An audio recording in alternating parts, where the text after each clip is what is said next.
Hello बच्चों, कैसे हो? उम्मीद है आप सभी अच्छे और अपनी पढ़ाई भी अच्छे से कर रहे हैं। आज मैं आपके सामने लेकर आई हूँ भारतीय डाक के विषय में जानकारी, यानी कि जो हमारे पोस्ट ऑफिस हैं और पोस्टमैन्स हैं उनके बारे में जानकारी। 9 अक्टूबर को हम विश्व डाक दिवस मनाते हैं और आपको ये जानकर खुशी होगी और हैरानी भी होगी कि इंडिया का जो पोस्टल सिस्टम है यानी कि डाक सिस्टम है वो विश्व में नंबर 1 पर आता है। जैसे इंडिया में रेलवेज़ नंबर 1 पर आते हैं पूरे विश्व में, उसी तरीके से जो डाक सिस्टम है वो भी भारत का पहले नंबर पर आता है। तो आइए जानते हैं आज हम डाक के बारे में। आप लोगों ने डाकघर तो देखे ही होंगे, मतलब पोस्ट ऑफिस जहाँ पर एक लाल कलर के बने होते हैं और उस पर येलो कलर से करेक्ट मतलब सही टिक का निशान लगा होता है। तो आज हम उसी के बारे में जानते हैं। चलिए शुरू करते हैं आज का वीडियो। मोबाइल और इंटरनेट के ज़माने में पोस्ट ऑफिस यानी कि डाकघर कितना पुराना सा लगता है, लेकिन इसकी अहमियत कम नहीं हुई है। भारतीय डाक की पहुंच आज भी ऐसी ऐसी जगहों पर है जहां अभी तक प्राइवेट कुरियर कंपनियां भी नहीं पहुंच पाई हैं। 21वीं सदी में पोस्ट ऑफिस किन किन बातों से हम सबके जीवन में प्रासंगिक बना हुआ है, आने वाले विश्व डाक पर इस पर चर्चा की हम और किसके साथ हमने चर्चा की है? डाक इतिहासकार अरविंद कुमार सिंह के साथ। तो आइए हम आगे जानते हैं कि उन्होंने हमें क्या क्या बताया है। चिट्ठियों से भी आगे जहाँ और भी है, मतलब सिर्फ चिट्ठियाँ ही नहीं जो डाक पोस्ट करते हैं, उसके आगे भी बहुत सी चीज़ें हैं। तो आइए इनके बारे में जानते हैं। एयरपोर्ट पर आज भी हज़ारों चिट्ठियाँ बांट रही हैं मशीनें, छांट रही हैं मशीनें। बहुत से लोगों को लगता है कि अब डाकघर काम के नहीं रहे, पर आज भी डाक की क्या अहमियत है इसे जानने के लिए तो नई दिल्ली एयरपोर्ट के AMPC automatic mail processing centre पर जाइए। आपको चारों तरफ चिट्ठियां और डाक से जुड़ी चीज़ें नज़र आएंगी। एक अनुभवी डाक कर्मचारी घंटे भर में आमतौर पर 1000 चिट्ठियाँ छांट सकता है, लेकिन यहाँ की जर्मन मशीन 33,000 चिट्ठियाँ छांटकर डिब्बों में रख देती हैं। दूसरी मशीन मिक्स्ड मेल शॉर्टर 1 घंटे में 18,000 डाक की चीज़ें छांटती है। यहाँ 3 शिफ्टों में 400 कर्मचारी दिन रात 3.5 से 4 लाख डाक सामग्री छांटकर हवाई जहाज़ों पर चढ़ाते हैं। इसी प्रकार कोलकाता AMPC में रोज़ करीब 2,75,000 डाकों का निपटारा होता है।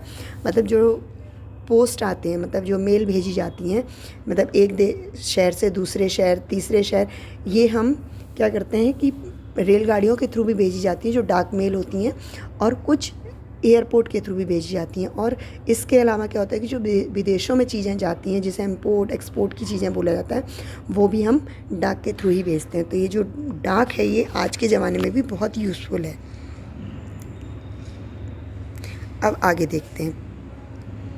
पोस्ट की स्पीड भी देखें। जब पोस्ट करते हैं हम कोई चीज़, वो जनरली कितने दिनों में आप तक पहुंचा देती है उसके बारे में जानते हैं। इंडियन पोस्टर ने देरी से ही सही लेकिन खुद को संचार और सूचना क्रांति की ताकत से लैस किया है। कुरियर की चुनौतियों के बावजूद अपनी स्पीड पोस्ट सेवा की बाजार हिस्सेदारी 40% तक बनाकर रखी है। Passport, railway ticket, Aadhaar upgradation, common service centre, payment service भी डाक घर मुहैया करा रहे हैं। पैन कार्ड से लेकर तमाम सर्टिफिकेट तक पहुंचा रहे हैं। Digital service portal, voter registration से लेकर डिटेल्स में बदलाव, श्रम सेवा, पेंशन, रोजगार सेवा के साथ कई राज्य सरकारें बहुत सी उपयोगी सेवाएं भी दे रही हैं।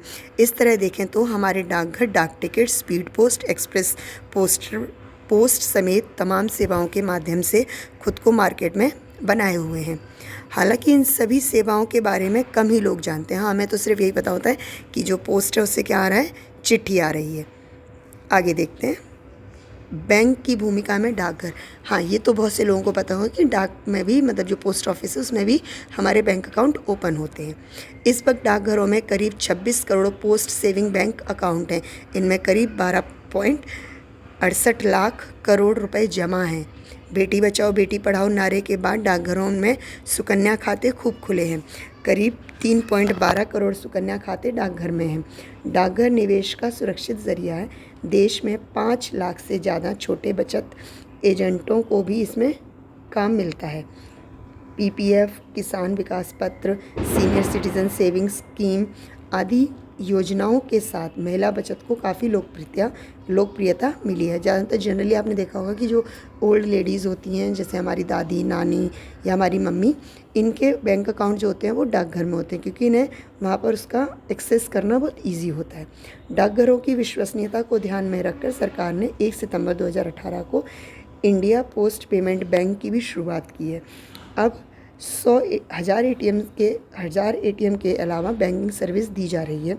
डाकघरों में 13,354 आधार और 436 डाकघर पासपोर्ट सेवा सेंटर भी हैं। मतलब हमें यहाँ से हम आप अपने पासपोर्ट भी बनवा सकते हैं। दुनिया में सबसे ज़्यादा पोस्ट ऑफिस हैं भारत में, और ये नंबर 1 भी है। संचार और आईटी क्रांति के इस युग में भी भारत में 1,64,972 डाकघर हैं। इनमें करीब 1.5 लाख डाकघर गाँवों में हैं।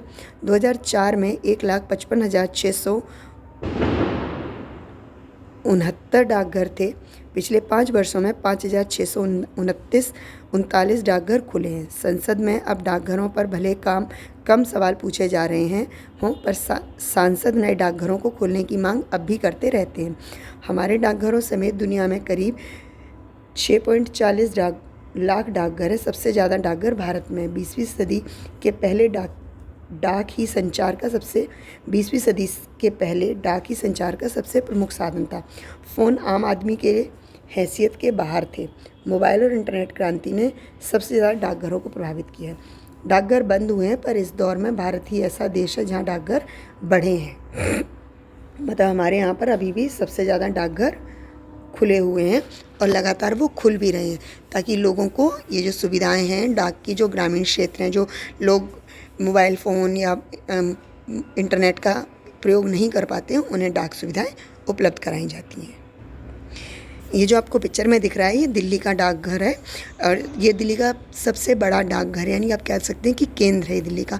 और ये कहाँ पर स्थित है? ये कनॉट प्लेस में स्थित है। और अगर आपने सुना ना गोल डाक खाना, ये इसी को ही कहते हैं। ये लाल रंग की बिल्डिंग है, जो कि आप अगर देखना चाहें तो आप देख सकते हैं। बंगला साहिब गुरुद्वारा और जो कैथलिक चर्च है उसके पास में ही ये गोल डाक खाना है, और ये इसी नाम से वहाँ फेमस। अगर आप किससे पूछेंगे तो आप वहाँ पर आसानी से पहुँच सकते हैं।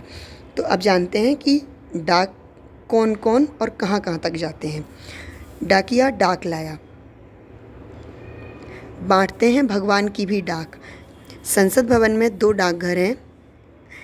वहाँ काम करने वालों को लोग भले ही ना जानते हों, पर 21 वर्षों तक वहाँ के पोस्टमैन रहे रामशरण को लोग ज़रूर जानते हैं।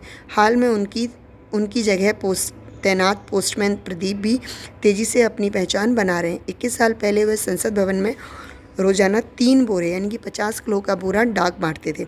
हाल के वर्षों में वह घटकर 1 बोरा रह गई है। इसमें प्रधानमंत्री, लोकसभा अध्यक्ष से लेकर नेता विपक्ष, संसदीय समितियों के साथ संसद के कर्मचारियों की काफ़ी डाक होती थी। पर रामशरण 41 वर्षों तक पोस्टमैन ही बने रहे।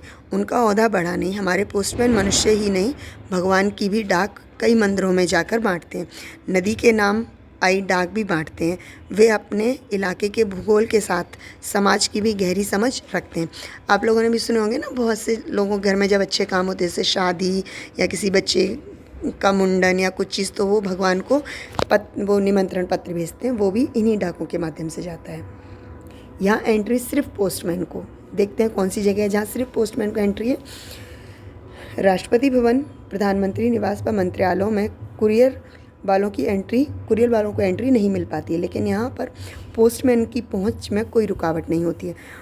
शिमला में एक पोस्टमैन जोगिंदर शर्मा ने मुझे ऐसी जगह से शिमला का नज़ारा दिखाया जहाँ जाना आमतौर पर मुमकिन नहीं था। भारतीय डाक की धुरी में करीब 2.5 लाख ग्रामीण डाक सेवक हैं। चिट्ठियों के साथ वे 5 से 35 किलोग्राम वजन तक के पार्सल भी ढो रहे हैं। पोस्टमैन का जीवन प्रेरक ना होता तो तमाम भाषाओं में सबसे ज़्यादा रचनाएं न लिखी गई होती। वे बच्चों के सबसे लोकप्रिय खिलौने में रहे, कथाओं, लोकप्रिय और फिल्मों में शामिल रहे हैं। मशहूर कवि सोहनलाल ने तो यहाँ तक लिखा है कि उनके थैले में जंग का सारा रहस्य बंद रहता है। यह भाग्य और दुर्भाग्य सभी का फल देकर तुम जाते हो। यह भाग्य और दुर्भाग्य सभी का फल लेकर तुम जाते हो। कोई रोता कोई हंसता, तुम पत्र बांटते ही जाते हो। इस जग का सारा रहस्य तुम थैले में प्रतिदिन किए बंद, आते रहते हो तुम पथ में विधि के रचते नए छंद। ये इनकी कविता है, अगर आपको इंटरनेट पर कभी मिले तो आप ज़रूर पढ़िए। असली ताकत गाँवों में, मतलब शहरों में तो पोस्ट ऑफिस की इतनी महत्व नहीं रहा है, पर गाँवों में इसका महत्व दिन प्रतिदिन बढ़ रहा है। तो देखते हैं, ग्रामीण इलाके भी भारतीय डाक की असली ताकत है। आज़ादी के बाद उदार सरकारी नीतियों के कारण गांवों की ज़रूरतों के हिसाब से अनूठे डाकघर खुले। कहीं नावों पर ferry boat post office, mobile post office, पहाड़ी गांवों में टट्टू और खच्चरों पर डाकघर, तो रेगिस्तानी इलाकों में डाकघर खुले। 1993 में कश्मीर में सैलानियों की सुविधा के लिए डल झील पर तैरता डाकघर खुला। ऐसे कई प्रयोग हैं जो सफल रहे। अगर आप में से जो भी बच्चे या जो भी लोग कश्मीर गए उन्होंने ज़रूर देखा होगा, डल झील पर पूरा एक मार्केट बना हुआ है जहाँ पर प्रॉपर एक पोस्ट ऑफिस भी बना हुआ है। जो वहाँ के जो लोग हैं, जो बोट हाउस पर रहते हैं या जो वहाँ आसपास के इलाकों के लोग हैं, वो उन्हें अपनी चिट्ठियाँ डिस्ट्रीब्यूट करते हैं, बांटते हैं।